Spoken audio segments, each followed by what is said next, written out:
अमित शाह जी कोई जो शहनशाह का ये कोई मुगल राज चल रहा है यहाँ इस देश में। तो बीजेपी चाह नहीं रही कि जन लोकपाल बिल पास हो जाए, और उस बिल अगर बीजेपी पास करेंगे तो इनके 90% नेता लोग जेल के अंदर चले जाएंगे भ्रष्टाचार के काम कार्यों को चलते।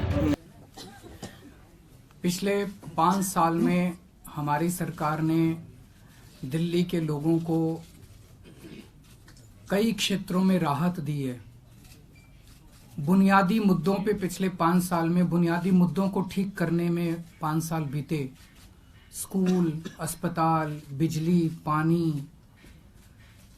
अब हमारा विजन है कि अगले 5 साल में दिल्ली को अगले लेवल पे लेके जाना है, नेक्स्ट लेवल पे लेके जाना है।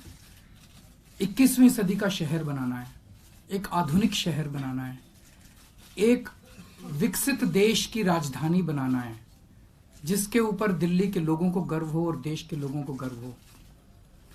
और ऐसी दिल्ली के लिए ये मैनिफेस्टो तैयार किया गया है जिसमें ये केवल हम नहीं कर पाएंगे, इसमें दिल्ली के 2 करोड़ लोगों की भागीदारी की जरूरत है, इसमें केंद्र सरकार की भागीदारी की जरूरत है, इसमें दिल्ली सरकार काम करेगी, इसमें सभी एजेंसीज को मिलके अपनी ऐसी दिल्ली बनाना है जो कि पूरे देश के लिए गर्व की बात बन सके। जो मैनिफेस्टो बनाया गया इसमें सभी समाज के लोगों के लिए बात की गई है। इसमें महिलाओं के लिए बात की गई है, महिलाओं के वेलफेयर की बात है, इसमें युवाओं की बात है, इसमें व्यापारियों की बात है, इसमें ठेके पे काम करने वाले कर्मचारियों की बात है, इसमें सिख जो 1984 के दंगा पीड़ित हैं उनकी बात है, इसके अंदर बुजुर्गों की बात है। हर तबके का ख्याल रख के और हर तबके की जो जो ज़रूरतें हैं, सफाई कर्मचारियों की खास तौर से मैं सफाई कर्मचारियों को बधाई देना चाहता हूं कि उनकी जो लॉन्ग स्टैंडिंग डिमांड्स थी, एक डिमांड की उनको आज दिल्ली के अंदर आबादी बहुत ज़्यादा बढ़ गई है और दिल्ली में जो सफाई कर्मचारियों का नंबर ऑफ पोस्ट्स कैलकुलेट की जाती हैं वो ये इस बेसिस पे कैलकुलेट की जाती हैं कि पॉपुलेशन, इतने पॉपुलेशन पे कितने सफाई कर्मचारी। तो ये 40 साल पहले का जो सेंसस था उसके बेसिस पे कैलकुलेट की जाती हैं। हम 2011 के सेंसस के हिसाब से इसको कैलकुलेट करेंगे तो उसी हिसाब से सफाई कर्मचारियों की पोस्ट्स में काफ़ी बड़े स्तर पे इजाफा होगा। और दूसरा, सफाई कर्मचारियों की डिमांड थी कि जब उनकी किसी भी व्यक्ति की, चाहे सीवर में हो चाहे सफाई करते वक्त हो, जब भी किसी की मौत हो जाती है उनको 1 करोड़ रुपए का मुआवजा दिया जाएगा। उनको पक्का करने की भी बात इस मैनिफेस्टो में की गई है। तो अब बीजेपी का भी मैनिफेस्टो आ गया और हमारा भी मैनिफेस्टो आ गया, और जनतंत्र में ज़रूरी है बहस। ये ज़रूरी है कि इसके ऊपर बहस हो कि वो क्या वायदे कर रहे हैं और हम क्या वायदे कर रहे हैं।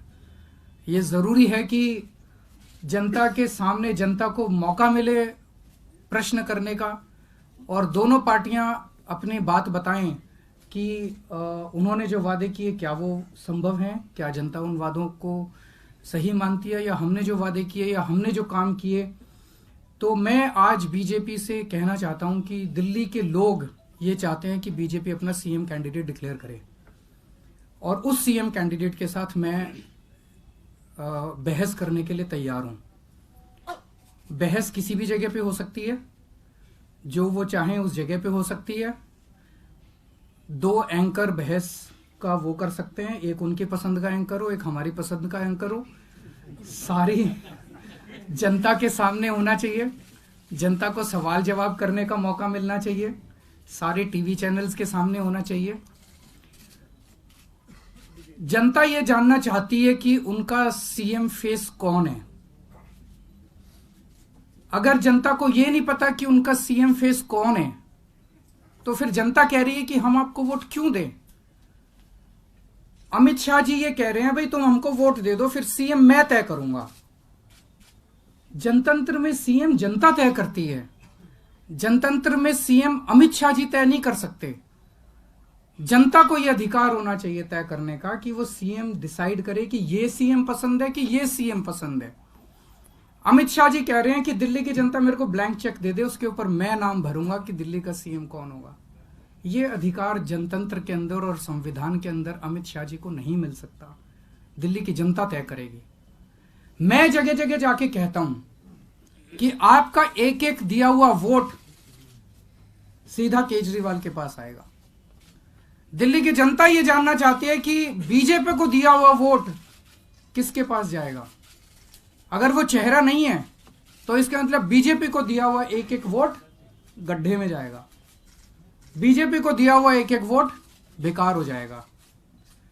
तो दिल्ली की जनता ये जानना चाहती है कि आप अपना, जनता ये कह रही है कि हमने मान लो आपको वोट दे दिया, बीजेपी को वोट दे दिया, कल आपने किसी अनपढ़ गंवार को बना दिया सीएम, तो जनता के साथ तो धोखा हो जाएगा।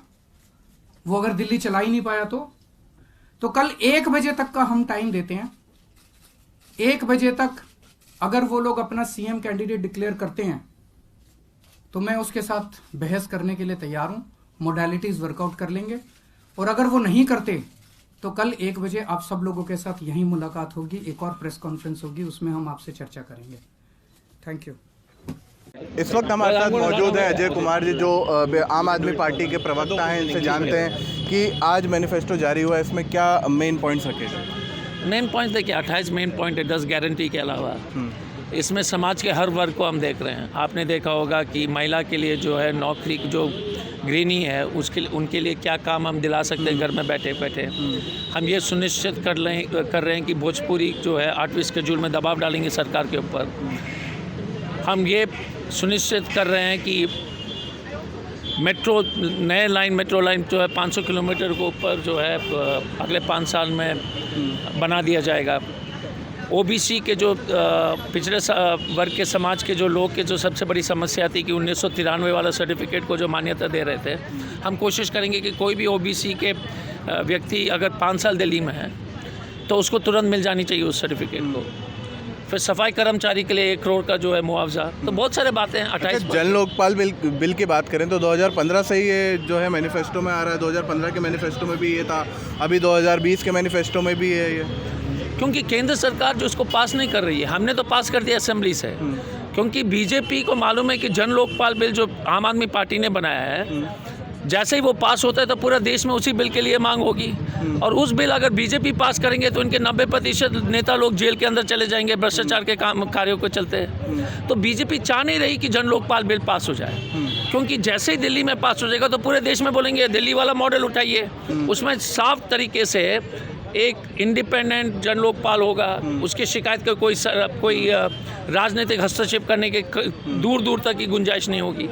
तो इसलिए बीजेपी चाह नहीं रही है। हम लोग तो संघर्ष करेंगे। हम चाहते हैं कि ईमानदार सरकार जो है, और हम तो अपने तरफ से कोशिश कर सकते हैं, लेकिन सरकारी पदाधिकारी अगर भ्रष्टाचार में लिप्त हैं तो उनके ऊपर कार्रवाई करने के लिए हमारे हाथ बांधे हुए हैं। अच्छा, एक आखिरी सवाल है। आज अरविंद केजरीवाल ने पीसी में कहा कि वो बीजेपी को ओपन चैलेंज देते हैं कि उनका सीएम कैंडिडेट जो है वो अनाउंस करे, नहीं तो कल फिर 1 बजे प्रेस कॉन्फ्रेंस करेंगे। या फिर अमित शाह को ये वो नहीं है कि वो किसी भी अनपढ़ गंवार को जो है सीएम बना दें। नहीं, बात भी सही है। देखिए, आप दिल्ली के चुनाव में आपको मालूम नहीं कि सीएम कौन है। अब अमित शाह जी सीएम तय करेंगे तो ये लोकतंत्र की क्या बात होगी। अमित शाह जी कोई जो शहनशाह है क्या, ये कोई मुगल राज चल रहा है यहाँ इस देश में, या किसी के जो है कि वो अमित शाह जी तय करेंगे। तो दिल्ली के जनता के साथ धोखा हुआ ना। अगर मान लीजिए कोई अनपढ़ व्यक्ति को लाएंगे जिसको विकास से मतलब ही नहीं हो, काम से मतलब ही नहीं हो, सिर्फ बीजेपी का जो है जहरीला राजनीति करेंगे, तो फिर दिल्ली की जनता के साथ तो धोखा होगा। दिल्ली की जनता जो सरकार चुनते किस लिए हैं? शिक्षा, स्वास्थ्य, रोड, विधि व्यवस्था, साफ सुथरा जो है हवा, जहाँ पर जो है लाइटिंग, स्ट्रीट लाइट। और ये लोग जो बाकी बातें पर बात करेंगे, इस पर तो चर्चा ही नहीं करेंगे। ठीक है, धन्यवाद। तो ये थे हमारे साथ आम आदमी पार्टी के प्रवक्ता अजय कुमार जी। इन्होंने बताया कि इस बार का जो मैनिफेस्टो है आम आदमी पार्टी का, वो जनता को मूलभूत सुविधाएं देने का जो है मैनिफेस्टो है। और उन्होंने ये कहा है कि Amit Shah CM candidate announce ना करके, या बीजेपी जो है वो सीएम कैंडिडेट अनाउंस ना करके जनता के साथ धोखा कर रही है। मैं यश शर्मा, नेटवर्क न्यूज़, दिल्ली। आप देख रहे हैं नेटवर्क न्यूज़, साहस सच कहने का।